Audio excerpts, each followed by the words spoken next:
Alors voilà, tout commence avec cette petite note. Une simple phrase écrite à la main qui se trouve au tout début d'un livre qui est en principe une autobiographie. La question c'est, mais qu'est-ce que ça peut bien vouloir dire? Aujourd'hui, on va décortiquer ensemble un des livres les plus étranges et fascinants du XXe siècle. Il s'appelle Roland Barthes par Roland Barthes. Et c'est, en quelque sorte, l'autobiographie qui dit non, je ne suis pas une autobiographie. Bon, rentrons direct dans le vif du sujet parce que c'est là que ça devient intéressant. L'énigme, la voici. Un auteur, Roland Barthes, écrit un livre sur sa propre vie.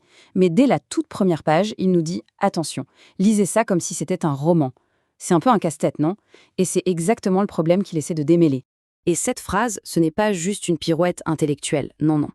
Avec ça, il fait exploser le concept même de l'autobiographie classique. Et il va même plus loin. Il attaque l'idée qu'on a tous d'un moi qui serait unique, stable, authentique. Pour lui, c'est simple. Le jeu qui tient le stylo n'est déjà plus le même que le jeu dont il parle. Ok, mais alors sur quoi il se base pour dire une chose pareille, pour rejeter cette idée d'un moi bien solide? Eh bien, une de ses preuves, il va la trouver dans un endroit assez inattendu, sa fascination pour les vieilles photos. Et ça nous amène à la question clé.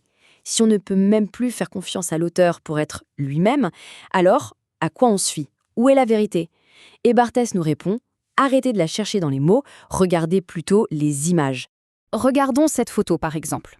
C'est Roland Barthes, enfant. Mais ce qui l'intéresse, ce n'est pas du tout le petit coup de nostalgie. Au contraire. Quand il se regarde, il ne se dit pas Ah, c'était moi ». Non, il voit quelqu'un d'autre, un étranger, un être qui est juste un assemblage de morceaux. Il parle d'une inquiétante familiarité, c'est ça le cœur du truc. Il reconnaît bien les traits, oui, ça, ce sont mes dents, mes cheveux, mon nez, mais l'ensemble, la personne, il ne s'y reconnaît pas. C'est comme si on tombait sur la photo d'un parfait inconnu qui, par le plus grand des hasards, nous ressemblerait trait pour trait.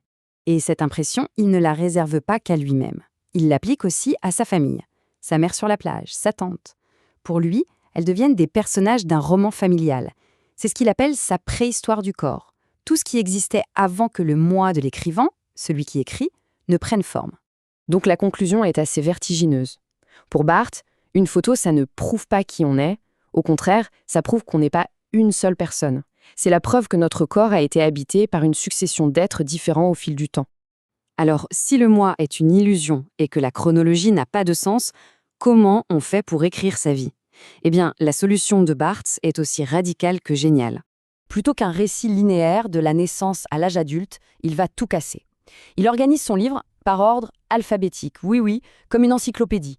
Imaginez une encyclopédie de soi-même, faite de petits morceaux, des pensées, des souvenirs, des goûts, classés non pas par ordre d'importance, mais juste par la première lettre du mot. Du coup, en lisant, on saute du coq à l'âne. On peut tomber sur un fragment intitulé « Analogie ». Puis juste après, on passe à ennui, une émotion qui l'a obsédé toute sa vie.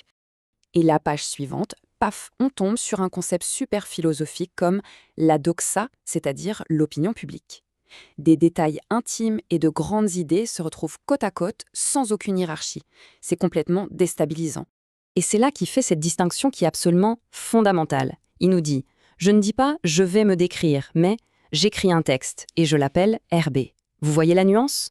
Le but n'est plus de se décrire, mais de produire un texte. Le moi n'est plus une vérité cachée à trouver, c'est juste un effet créé par les mots, une construction de papier qu'il nomme RB. Et cette idée, ça nous amène à un tourment majeur dans sa réflexion. C'est le moment où, pour lui, l'écriture ne parle plus de la vie, elle devient la vie. En gros, Barthes voit la vie en deux tons. D'abord, il y a ce qu'il appelle la vie improductive. C'est la jeunesse, l'enfance, tout ce qui est fait d'images et de souvenirs. C'est la préhistoire du corps. Et puis, il y a un basculement. Le jour où une personne commence à produire, pour lui à écrire, elle entre dans sa vie productive. Et à partir de là, attention, c'est le texte qui prend le contrôle. C'est l'œuvre qui devient la seule et unique biographie. Le vrai Barthes, en quelque sorte, il n'est plus dans les photos de son enfance. Il est là, à son bureau. Son moi véritable se trouve dans cet espace de travail. C'est l'acte d'écrire, de réfléchir, d'organiser ses fiches qui le constituent. Pour le dire encore plus simplement, la véritable histoire d'un écrivain, ce n'est pas ce qu'il a vécu, c'est ce qu'il a écrit. C'est le texte qui le dépossède de son histoire personnelle. Son œuvre devient l'expression la plus juste de ce qu'il est, bien plus que le récit de ses péripéties. Et toute cette pensée, assez complexe, il faut l'avouer, va finalement aboutir à une métaphore, une image finale vraiment puissante qui permet de tout comprendre. Parce qu'on en revient toujours à cette question fondamentale, si on n'est pas une personne stable et unique, si on change tout le temps, comment est-ce qu'on peut dire qu'on reste soi-même toute sa vie? Qu'est-ce qui fait le lien?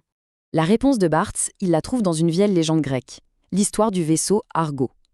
C'est un bateau dont l'équipage, au fil d'un très long voyage, remplace chaque planche, chaque mât, chaque voile, une par une.